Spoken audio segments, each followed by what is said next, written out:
Assalamualaikum warahmatullahi wabarakatuh. Perkenalkan, nama saya Marsya Adadra Zahra Salsabila. Saya dari SMP Negeri 60 Surabaya.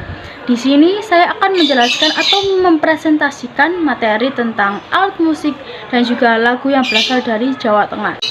Pertama-tama saya akan bahas pengertian alat musik terlebih dahulu, yaitu pertama alat musik gong, yang kedua alat musik bonang, yang ketiga alat musik demung, dan yang keempat alat musik sitar.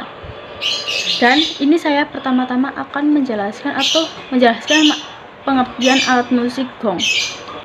Gong merupakan sebuah alat musik pukul yang terkenal di Asia Tenggara dan Asia Timur. Gong ini digunakan untuk alat musik tradisional. Saat ini tidak banyak lagi perajin gong seperti ini. Gong yang telah ditempa belum dapat ditentukan nadanya. Nada gong baru terbentuk saat gong sudah dibersihkan ataupun dibilas. Jadi pembuatan gong itu sangat lama dan sangat bertahap-tahap. Selanjutnya alat musik bonang. Bonang adalah alat musik tradisional yang nggak cuma populer di Jawa aja loh teman-teman, ia juga populer di Bali. Jadi untuk memainkan instrumen ini biasanya pemain pakai tongkat penabuh yang disebut dengan bindi. Bindi tersebut dipukulkan pada bagian bonang yang menonjol. Selanjutnya alat musik demung. Demung adalah alat musik tradisional Jawa Tengah yang masih termasuk di dalam keluarga balungan. Dalam pergerakan musik gamelan biasanya terdapat dua jenis demung, yaitu demung dengan nada pelok dan demung dengan nada slendro. Dan yang terakhir nih, alat musik sitar. Sitar adalah alat musik petik dalam galaman Jawa, terbuat dari kotak berongga dan memiliki 11 daun atau senar. Selanjutnya, saya akan menjelaskan makna-makna alat musik tersebut. Cekidot. Nah, yang pertama nih, alat musik gong. Jadi, gong bermakna agung atau besar, mengandung arti bahwa Tuhan itu, Allah itu maha besar. Segala sesuatu terjadi atas kehendak Allah. Setiap peristiwa yang terjadi sebagai pengingat kita terhadap kebesaran Allah yang tersimbolkan dalam gong yang merupakan alat paling besar dalam seperangkat gamelan. Selanjutnya, makna alat musik bonang. Bonang memiliki bunyi nang saat dimainkan. Bunyi tersebut diartikan sebagai setelah manusia lahir, manusia juga bisa berpikir dengan hati jernih sehingga keputusannya diambil penuh kesadaran. Selanjutnya, makna alat musik demung. Cepat lambatnya dan keras lemahnya penabuhan tergantung pada komando dari gendang dan jenis gendingnya. Pada gending dangsaran yang menggambarkan kondisi peperangan, misalnya, demung ditabuh dengan keras dan cepat.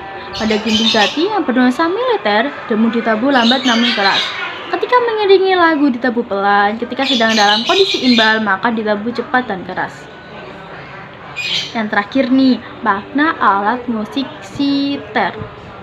Berasal dari kata siteran dan dimainkan dengan dipetik. Makna filosofinya adalah manusia harus mampu mengantarkan atau membimbing orang lain pada suatu tujuan yang baik. Saya akan membahas lagu yang berasal dari Jawa Tengah, tetapi saya cuma mengambil satu lagu untuk dijadikan bahan materi saya hari ini, yaitu lagu Lir Ilir. Ini lagunya.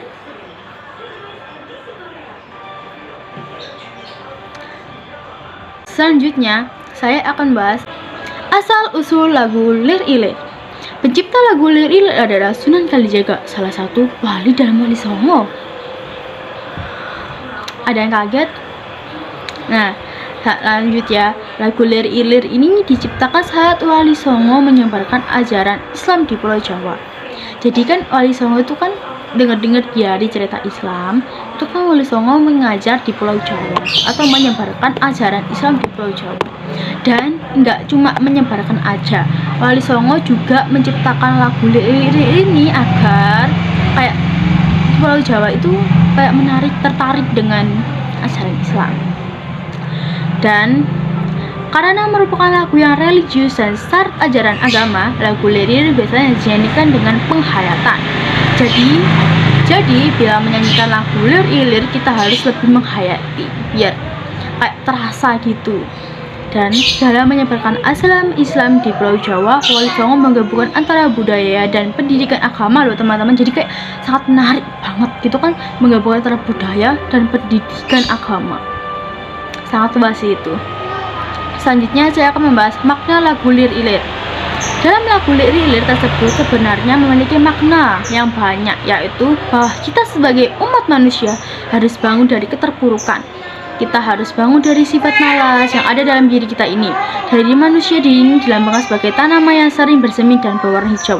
Jadi tujuan dari Sunan Kalijaga membuat lagu Lir Ilir ini adalah membuat kita atau membangkitkan semangat kita agar kita tidak terpuruk dan tidak malas-malasan. Jadi tujuannya adalah membangkitkan semangat kita. Tembang ini digunakan oleh Sunan Kalijaga untuk berdakwah menyebarkan agama Islam di tanah Jawa sekitar abad ke-15 Masehi, dan dinyanyikan kembali oleh MH Ainun Ajib dan kelompok keseniannya Kiai Ganjeng dengan tujuan untuk mengingat ajaran Sunan Kalijaga. Jadi sangat penting sekali kita menjaga kelestarian budaya kita. Jadi kita sebagai generasi Zen, kita harus menjaga, melestarikan budaya-budaya yang ada di Indonesia ini, yang sangat banyak ini. Kita harus menjaganya agar di tahun depan atau tahun-tahun berikutnya anak cucu kita juga bisa merasakan budaya-budaya ya kita yang kita saat ini. Jadi biar misalnya kalau udah hilang gitu, misalnya kalau udah mendalik sih, misalnya kalau udah hilang gitu budaya, terus anak cucu kita tuh nggak bisa merasakan gimana menariknya, gimana keseruannya budaya-budaya kita. Seperti itu. Sekian penjelasan dari saya, mohon maaf bila ada salah kata. Wassalamualaikum warahmatullahi wabarakatuh. Bye teman-teman.